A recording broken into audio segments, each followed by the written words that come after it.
Reese Palmer stepped through the heavy courthouse doors, her heels making a steady, measured sound against the marble floor. The morning light filtered through the high windows, casting long shadows across the lobby where anxious murmurs and the shuffle of papers filled the air. Clad in a tailored navy suit that whispered professionalism, Reese carried a slim, leather-bound folder tightly in her right hand. It was the kind of item that suggested importance without screaming for attention. Her chest rose and fell in a rhythm of calm determination, though beneath her steady gaze, a storm of memories and emotions simmered quietly. She paused briefly to adjust the weight of the folder, the documents inside holding the power to reshape her life and the lives of the people who had long dismissed her. Her stepchildren, James, Olivia, and Parker, were waiting.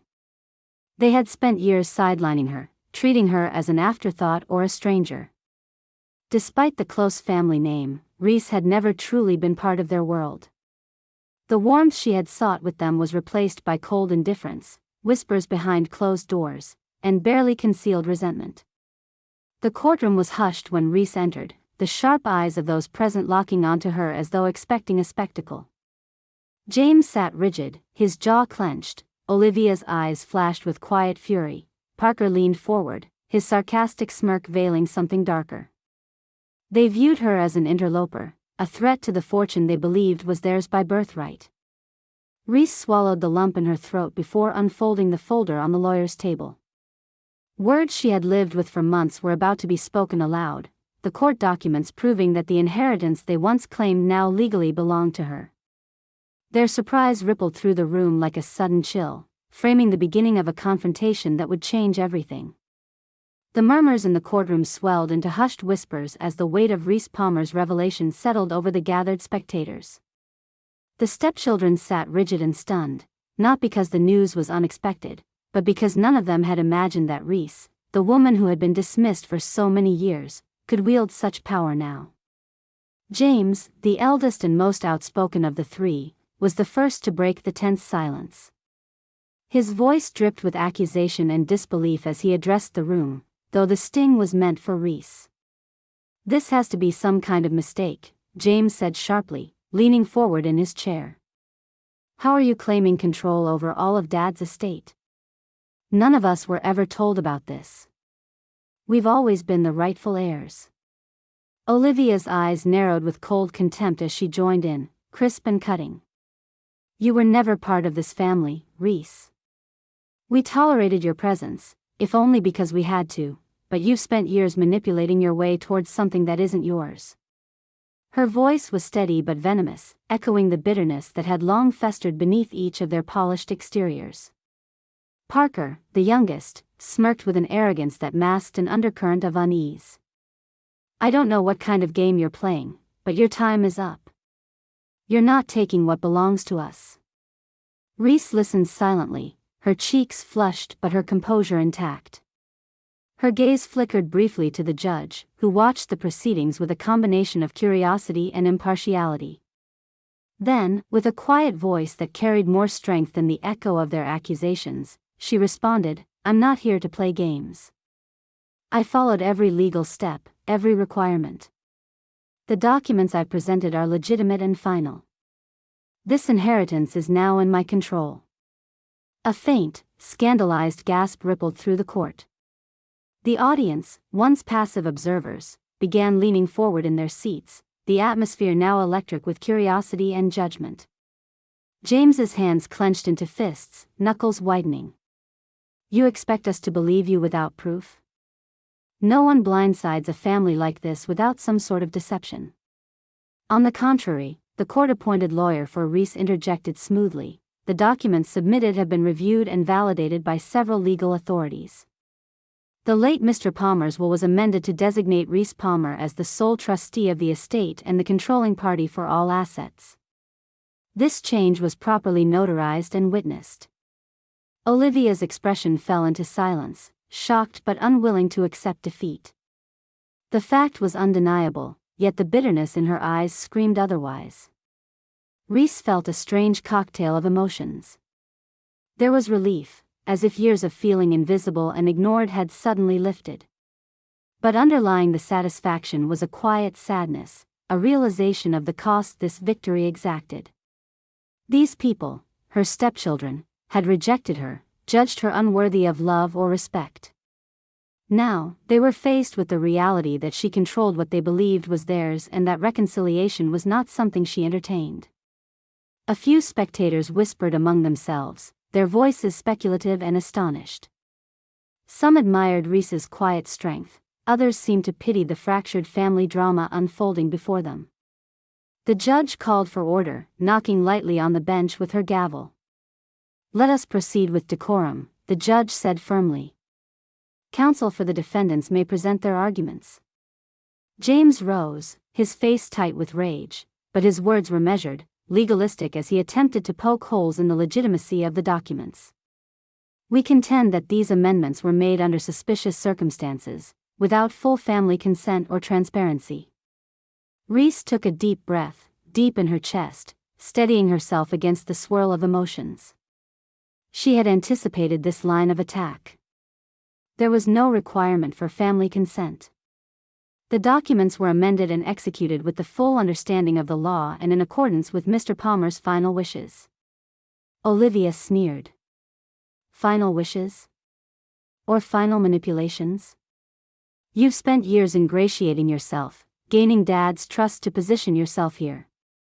Reese's thoughts flashed back to countless moments of invisible efforts, quiet deeds done without recognition, small acts of kindness that had never earned more than a glance in return. The times when she had been sidelined, her feelings dismissed. Yet here she was, holding the cards. The courtroom was electric. The tension rippled through every person present. Reese could feel eyes darting between her and her stepchildren, some curious, others judgmental, many surprised. Outside the courtroom, the streets hummed with the buzz of a story spreading like wildfire.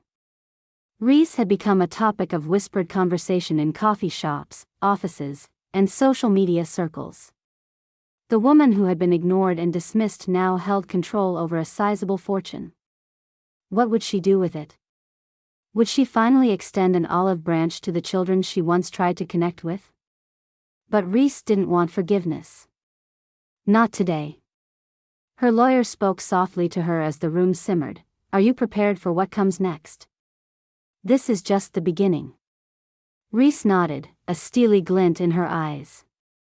The courtroom wasn't just a place to present papers, it was the stage where old wounds would be confronted, and her strength tested. She glanced again at James, Olivia, and Parker, each one a mixture of anger and disbelief. Would they continue to fight a lost battle, or would they see her differently now? Reese doubted it. She had made her position clear. Control of the estate was hers. For years, their actions had spoken louder than words, and now so would hers. Across the room, murmurs swelled once more before the judge called the next session to order. As Reese quietly gathered her documents, she pondered how often she had been underestimated, not just by her stepchildren but by the world that had never offered her much credit. The courtroom had become her platform, and this was her moment. In that silence, a subtle question lingered. If you had been ignored for years, how would you step forward when given the power to change the narrative? The answer was in the calm steel behind Reese's bark-toned eyes. She wasn't interested in forgiveness. She was interested in justice, in recognition, in finally being seen as more than a shadow in the background. And she was just getting started. The courtroom sat heavy with silence, punctuated only by the soft shuffle of papers and the ticking of a clock whose seconds seemed to stretch endlessly. Reese Palmer remained seated, the intensity of the moment rippling through her in waves she trusted but scarcely acknowledged. Her stepchildren's bitterness echoed off the cold walls, their accusations no longer mere words but slashing critiques of her character. Her thoughts drifted inward, touching on memories sharp as glass yet dulled by time. For years, she had lived within the margins of that family, constantly on the outskirts, watching the three of them, James with his stern gaze, Olivia's sharp wit, and Parker's sardonic sneer, as if through a window that refused to open. She had tried to bridge the divide with quiet kindnesses, moments when she had stepped in unasked to help where no one had noticed, only to be met with avoidance or outright dismissal. Each winter holiday spent in solitude, each birthday marked by silence, had quietly chipped away at her hopes. Yet, beneath the fatigue and self-doubt, there was a furnace of resilience that refused to be quenched.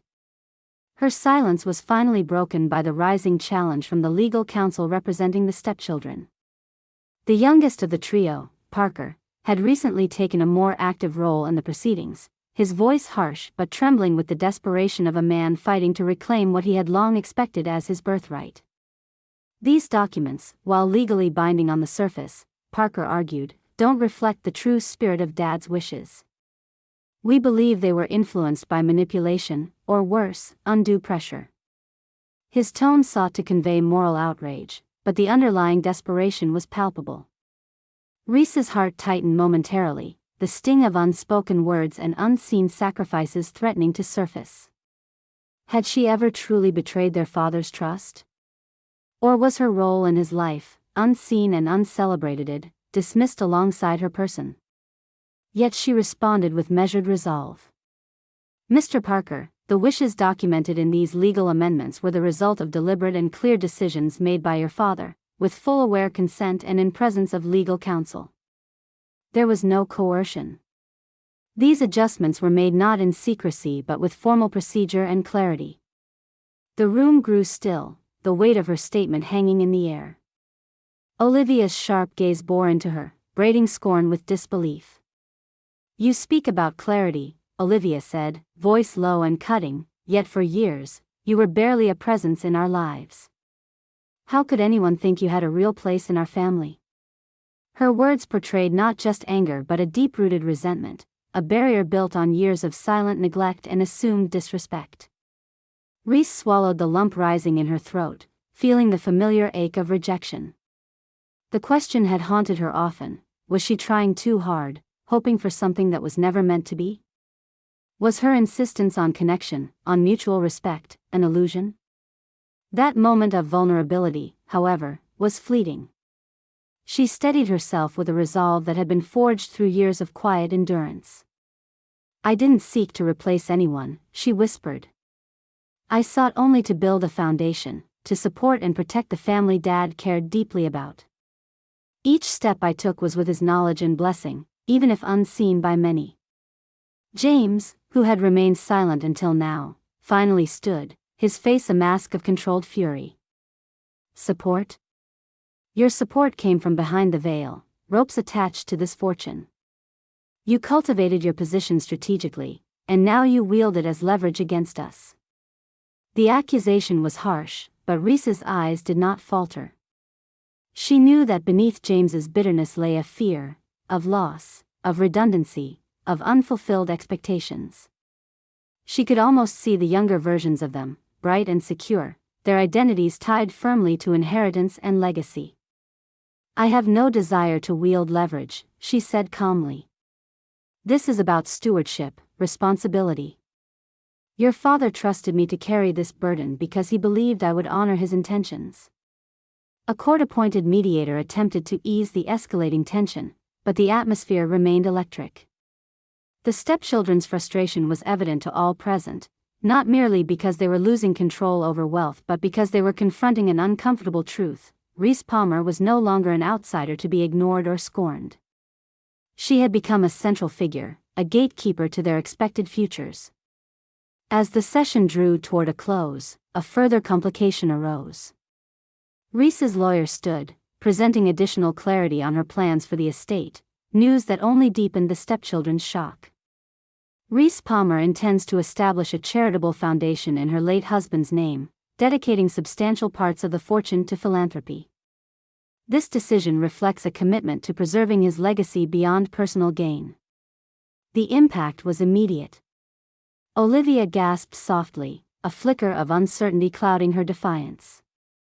James's fists tightened, and Parker's smirk vanished into a shadow of foreboding.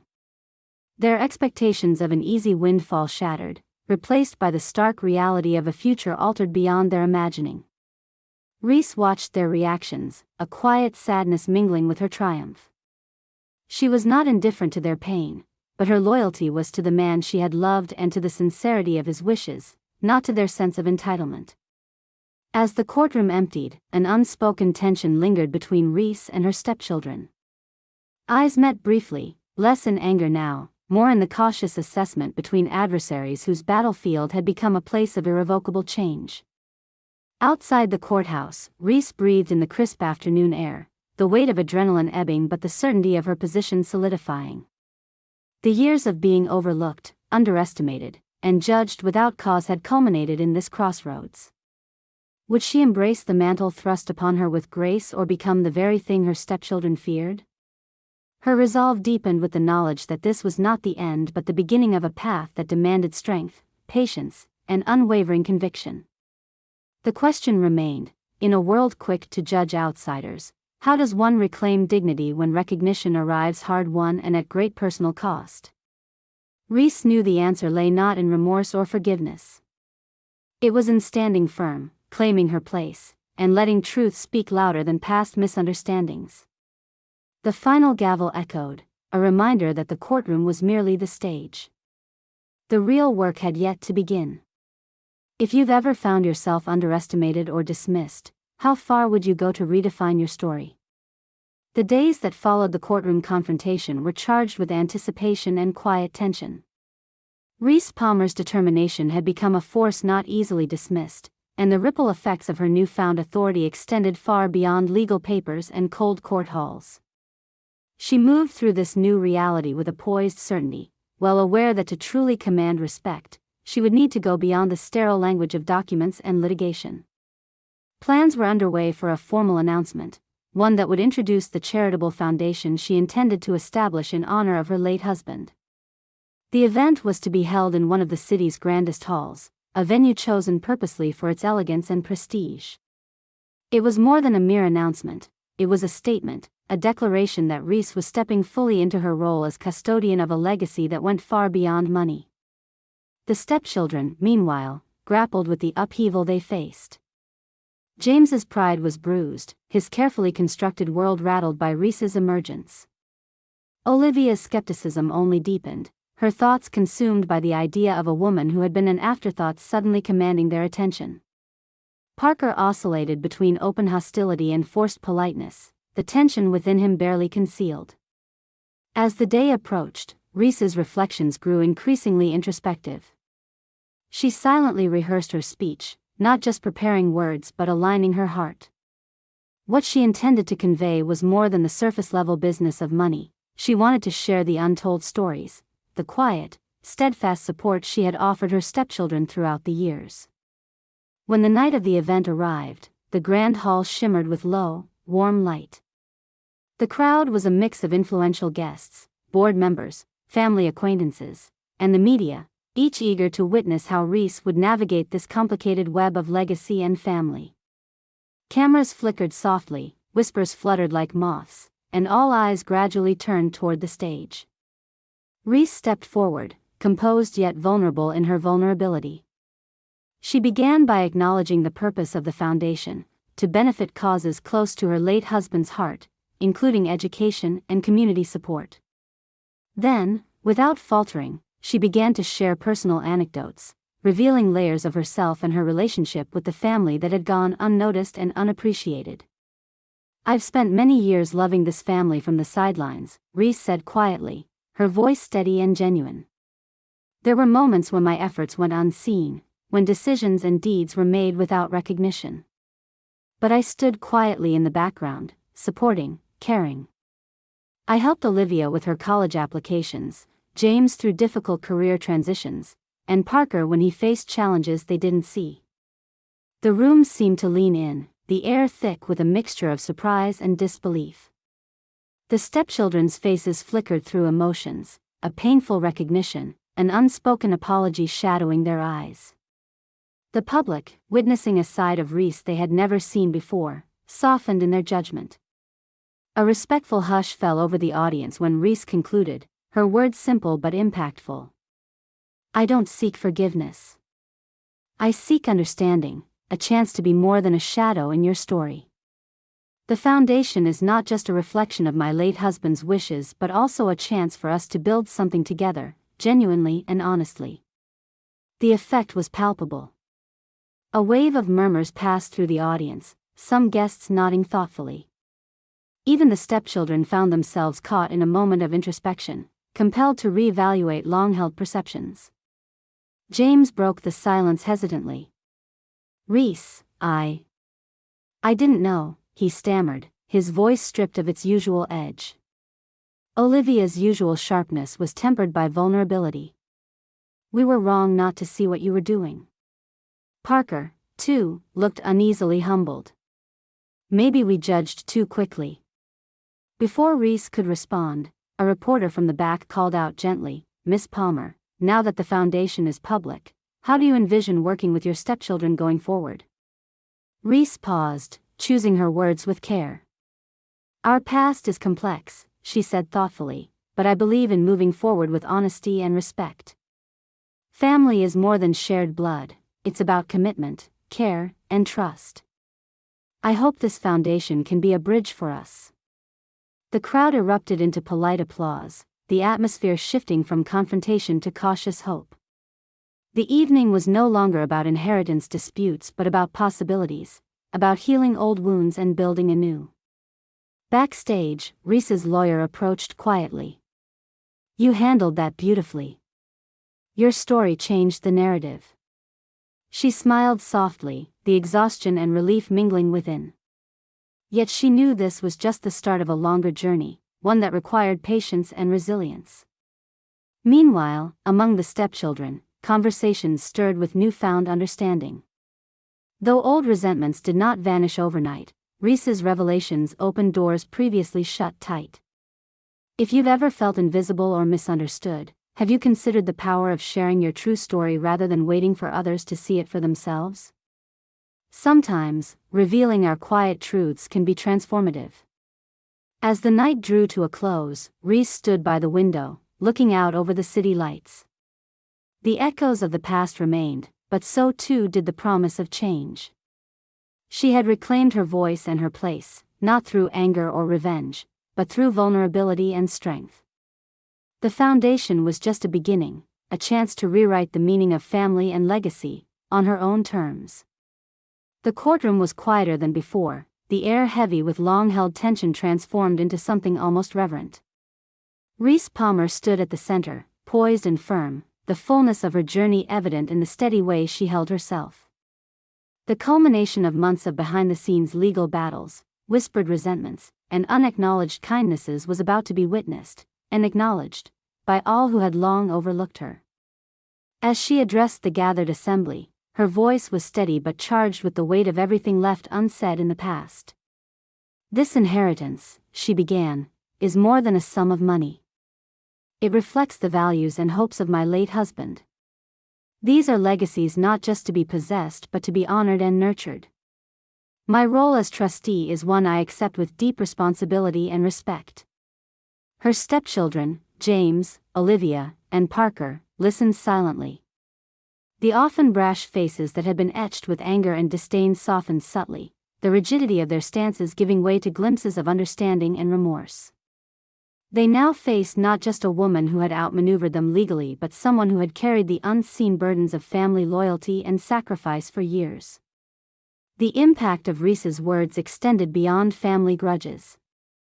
The room, filled with lawyers, media, and acquaintances, recognized that this moment was more than just a legal victory. It was a breakthrough in dignity, a testament to quiet perseverance and the recognition one earns through steadfast commitment. James cleared his throat, finally breaking the prolonged silence. "Reese," he said carefully, voice lower and calmer than before, "we were wrong to dismiss you. The past years should have been better lived with openness and respect, not judgment." Olivia, her gaze softer yet reflective, added, "I never realized all you did, or how much you cared. It's time we try to understand one another, beyond what we thought we knew." Parker nodded in agreement, the guarded smirk replaced by a tentative sincerity. "Maybe it's time to start fresh." Reese's eyes glistened with emotion, but her smile was steady and sincere. She extended a hand, not just in forgiveness but in the promise of rebuilding fractured bonds. "I don't hold grudges. I only want honesty and mutual respect." The message was clear: vindication did not require bitterness. The courtroom, once a battlefield, held an atmosphere of cautious hope. The consequences of clinging to prejudice and exclusivity were laid bare for all. Those who had judged had lost not just control of their expected inheritance but the chance for genuine family connection, something Reese now offered not as an adversary but as a partner. Later, at the Charitable Foundation's annual gala, Reese stood before a gathering of patrons and friends, her voice warm as she described the foundation's mission to uplift and empower communities. The philanthropic work she championed stood as a living bridge between past wounds and future hope. The stepchildren, present but quieter, mingled in the background, visibly changed, more respectful and attentive. The barriers hard formed by years of mistrust began to crumble beneath the steady, healing light of Reese's resilience. Walking out into the night air later, Reese felt the fullness of the moment settle softly in her bones. She had reclaimed not only control over what was hers by right but also something deeper, the right to be seen, heard, and valued beyond prejudice. Don't forget to subscribe for more heartfelt stories about courage, resilience, and the power of self-worth. See you in our next story.